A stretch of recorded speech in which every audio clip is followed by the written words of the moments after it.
Good morning, college football fans. Pardon my voice. I'm very hoarse after having the flu and watching all of the matchups from this weekend's conference championship games. The final CFP rankings are out, and we had a few surprises. Let's quick take a look at them and see who the winners and losers are. Specifically, as we look at the losers, LSU, Purdue, TCU, and Southern Cal. And might I say, Southern Cal is probably the big loser of the entire group, losing to Utah by multiple possessions. I'd say the big winner on the day is none of these teams, but actually the Ohio State Buckeyes, as they come back into the college football playoff without having to play a game in the championship weekend.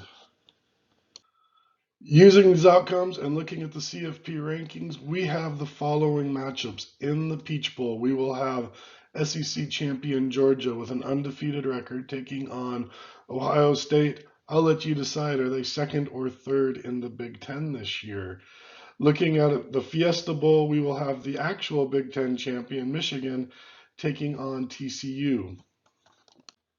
And that gives us this picture for the remaining New Year's Six bowls. In the Cotton Bowl, you'll have the Tulane American Athletic Conference being the best group of five champion that's out there, coming in at number 16, taking on USC. In the Sugar Bowl, Big 12 champion Kansas State takes on Alabama.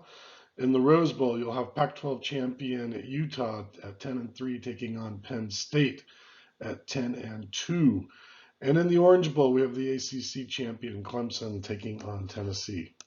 On the screen, I've got Ohio State's record for the year. And like you can see there in that upper left corner, Ohio State finishes the year at number 4. So how did they get there? Well, their average opponent ranking at the end of the year was a 63. They played 75% of their games at home. And if you include that 22-point loss to Michigan, their average margin of victory, or their kind of win-loss deltas across the way, is they outscored their opponents 25-0. I mentioned it, their most significant loss, or their only loss on the year, is to number 2 Michigan. Using the same data, let's look at Southern California, the team that lost in the Pac-12 championship game and dropped all the way to number 10 and allowed Ohio State to move up. Well, here's their schedule in front of us. You can see what they did. They have an average opponent ranking of 57. They played 46% of their games at home. Their overall margin of victory was 13. And their only loss comes to number 8, Utah, whom they lost to twice. So technically they're a two-loss team, but only one team can actually claim the better of them, similar to Ohio State. And the combined total of those losses was 23 points. So when you line those statistics up side by side, giving us our kind of just average, how do we compare two teams, we can see that Ohio State's strength of schedule was actually worse than Southern California's. We see that Ohio State had an easier time of it if you look at it in terms of travel. They played 75% of their games at home, whereas Southern Cal had to travel for more than half of their games. Ohio State does have the nod in terms of average margin of victory at 25. And I will say their loss to Michigan as a number 2 ranked team is a much better loss than Southern California's losses to Utah. However, I would also tell you that if I were to run Utah against Michigan, aside from the fact that Utah has a few losses, they played a much more difficult schedule than Michigan did as well. But I'm not going to quite go there. I'm just going to say, look, both of them have losses to top 10 opponents. I'd say that these are fairly equal, but there is a huge spread in the committee between Ohio State and Southern Cal. So looking at all of this, as I look at USC, the Pac-12 made the decision back in May to only send the top 2 teams and kind of abolish all the divisions. And that's what set up the Utah-USC showdown rematch, if you will. Otherwise, USC would have played Oregon. Now, I don't know if the result would have been any different, but I would have felt a lot better if Oregon had beat USC and then USC had 2 legitimate losses and things like that.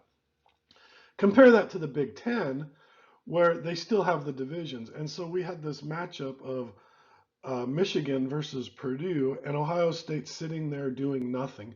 Now, granted, they had the anxiety of being number 5, and we might not get in if there's not an upset and some things like that going on. But nonetheless, Ohio State got to rest and do that. Whereas if they would have had a matchup again of Ohio State versus Michigan on a neutral field, and either they redeemed themselves against them, and then we would have seen how Michigan and Ohio State could have moved around, or Ohio State could be a 2-loss team to the same Michigan team, just like USC is.